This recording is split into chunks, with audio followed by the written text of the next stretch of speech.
You're listening to The Residential Movement, where the focus is on making in-home dental care normal instead of novel or niche. I'm your host, Dr. Ashley Robinson, a house call dentist with a lot of passion for reaching patients who are best served in their home or residence. I'm here to encourage, equip, and empower dentists like you to begin offering in-home dental services for patients who cannot get to the office, while also enjoying a more balanced work life. We discuss everything from dentistry, business, ethics, mindset, and more. Listen in to learn how you can become a part of the residential movement. Hello there. I want to address another listener question today. A few weeks ago, I had a long phone conversation with someone looking to begin offering in-home dental services. They're moving to a new area soon and noticed that another dentist in that region already offers dental house calls. She's fearful of the competition. Her question was, can I really start a successful dental house call practice in a region where there is already another house call dentist? So before I share my answer, I will admit that I have not personally had to deal with competition in my region yet. And I say yet because I'm sure that as more dentists learn about dental house call practices, they will begin offering these services more and more. I've shared a lot of info with local students, local chairside dentists, all of you. I am hoping that more and more dentists begin to offer house calls. I'm actually excited for the day when every city has many house call dentists. Now you're probably wondering why I'd welcome competition. And the answer is because more variety and different offers are what's best for our patients. We are all only one person. We can only do so much, drive so far, and serve so many people. There need to be more of us doing this for the sake of our patients. Imagine if patients could one day just have their pick of house call dentists. Wouldn't that be great for us as patients near the end of our lives? It's the same reason that I'm grateful that so many different restaurants exist. The more variety, the better. So to address this listener's question of whether or not she should offer house calls in a region that already has a house call dentist, my answer was, of course, yes. I absolutely believe you can be successful even with another house call dentist in town. I don't know where you're listening in from exactly, but anytime I drive down any main road in my hometown of Buffalo, I see dozens of dental offices. There's actually one road in town that I've started to refer to as Dentist Row because they just keep building new dental offices there. And guess what? They're all doing fine. If multiple brick and mortar practices right next to each other can be sustained, I know there are enough patients to sustain your house call practice. Traditional brick and mortar offices have to see so many patients every day to stay profitable. You only have to see so many people each week. In any community, there are a ton of people who cannot get out of their house.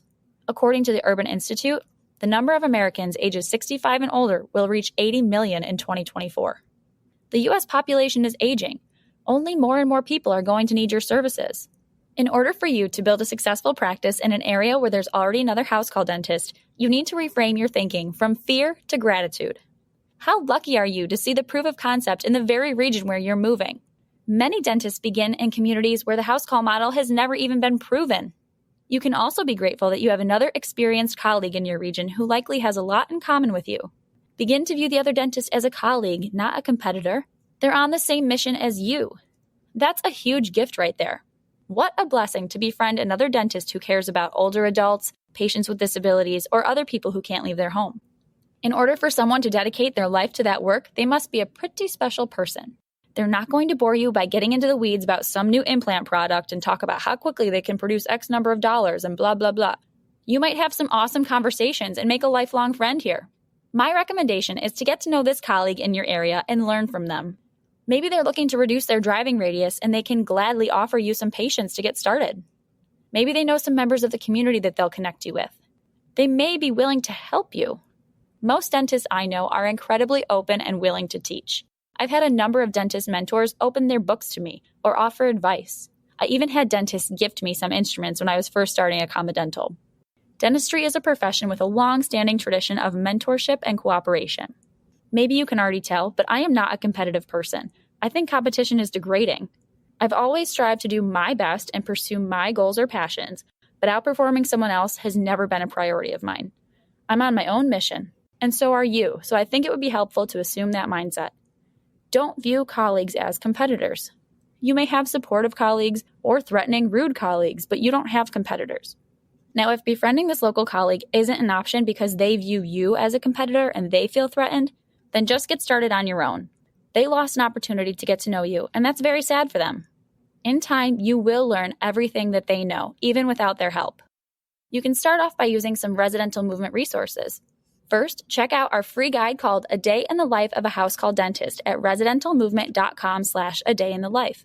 If you're looking for even more guidance, visit residentialmovement.com/programs to learn about our membership or about Dental House Call Practice Academy. You will learn plenty right there.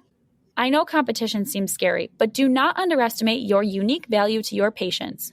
Maybe your hours are the most convenient. Maybe you offer a special payment plan. Maybe you're just simply nicer to your patients than the other dentist in town. You are unique, therefore your practice will be unique. Ultimately, your unique value makes competition irrelevant. If you're skeptical or you have a scarcity mindset and just won't trust that competition is irrelevant, you can go ahead and challenge yourself to do things differently than anyone else in the industry. In doing so, you can carve out your own blue ocean. Go ahead and refer to episode 3 if you need a reminder on what a blue ocean is. So go ahead and research industry norms. What might you want to do differently and why? Go ahead and put new practices into place. Any dentist can start a successful dental house call practice regardless of another house call dentist's presence in your town. Now is still the best time. You can absolutely do it on your own, but remember that the residential movement is here to support you. If you aren't ready to offer in-home dental services but would like to support patients in need of them, please consider contributing to the Home Smile Care Foundation at homesmilecarefoundation.org. I am always grateful for your questions and you taking the time to tune in today. I appreciate you. That's a wrap on this episode of The Residential Movement. If you like what you heard today, please leave a 5-star review and subscribe so you don't miss an episode.